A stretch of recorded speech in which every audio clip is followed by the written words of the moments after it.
Halo semuanya. Nah, pernah nggak sih kepikiran kalau obrolan sehari-hari kita di ruang tamu atau cara kita merespon masalah di rumah itu sebenarnya lagi ngebentuk karakter anak secara permanen? Hari ini kita bakal membedah sebuah penelitian yang super menarik dari daerah Berbah, Sleman. Temuan-temuan di dalamnya ini wah, mungkin banget bakal ngubah cara pandang kita soal dinamika keluarga. Yuk, langsung aja kita mulai. Coba deh kita perhatikan sebentar. Krisis moral yang sering banget kita lihat di Indonesia belakangan ini, sebenarnya itu bermuara dari mana sih? Kita kan seringnya ngelihat ini sebagai masalah makro ya, kayak krisis di tingkat nasional gitu. Tapi usut punya usut, masalah yang kelihatannya masif banget ini ternyata punya akar mikro yang sangat spesifik.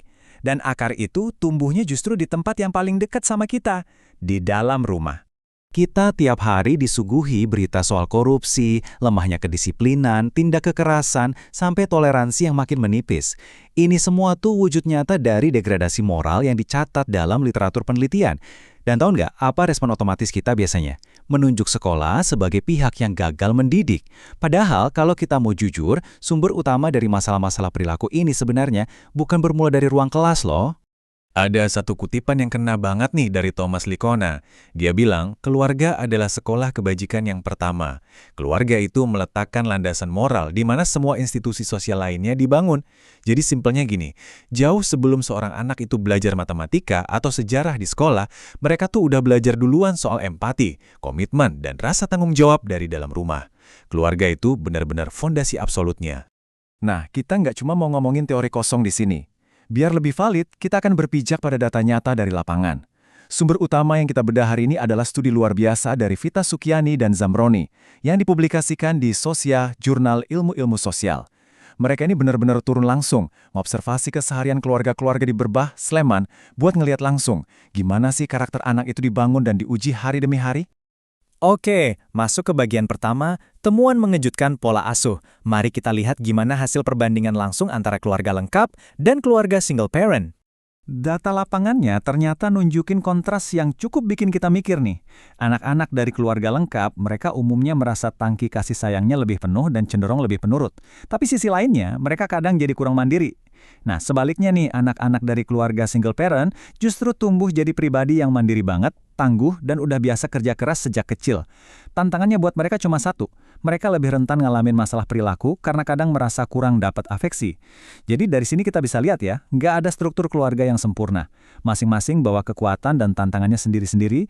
Kalau kita bedah matriks nilai karakter yang diprioritaskan, kelihatan banget beda fokusnya. Dua-duanya sama-sama ngejunjung tinggi nilai kerja keras dan agama, itu pasti. Tapi, keluarga lengkap tuh punya ruang lebih buat fokus ke nilai demokratis, kayak ngelibatin anak pas lagi ngambil keputusan.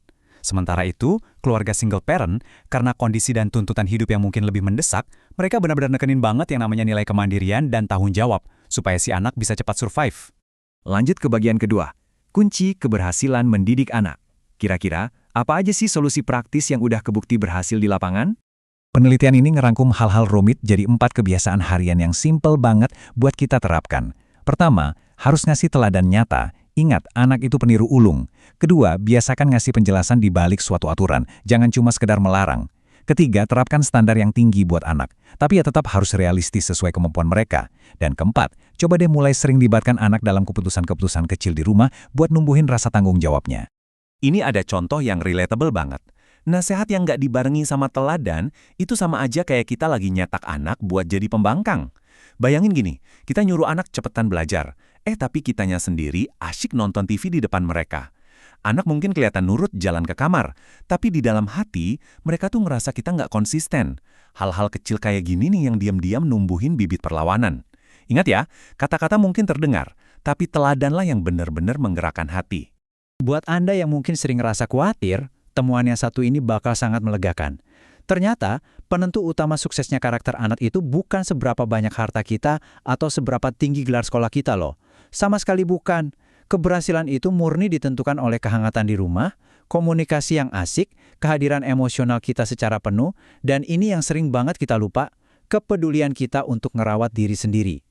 Kalau kita sebagai orang tua sehat secara emosional, kita bakal otomatis mencari kasih sayang yang bakal ngebentuk empati anak secara natural. Sekarang kita masuk ke bagian ketiga, renungan untuk orang tua. Mari kita tarik benang merah dari seluruh pembahasan ini. Saya mau nutup poin inti ini pakai satu kutipan yang dalam banget dari Robert Coles. Dia bilang, kebaikan bukanlah sesuatu yang abstrak, melainkan sesuatu yang konkret, tentang bagaimana mengubah omongan kebaikan menjadi tindakan. Jadi, ngajarin nilai-nilai baik ke anak itu nggak bisa cuma lewat wejangan panjang lebar di meja makan.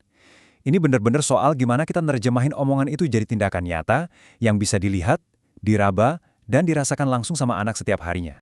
Nah, setelah kita bedah panjang lebar temuan dari Sleman tadi, sekarang saya pengen dengar dari Anda. Gimana sih pengalaman Anda sendiri waktu mendidik karakter anak di rumah? Pasti ada kan tantangan yang bikin pusing? Atau mungkin kemenangan-kemenangan kecil yang bikin bangga? Yuk kita diskusi dan saling sharing pengalaman di kolom komentar di bawah.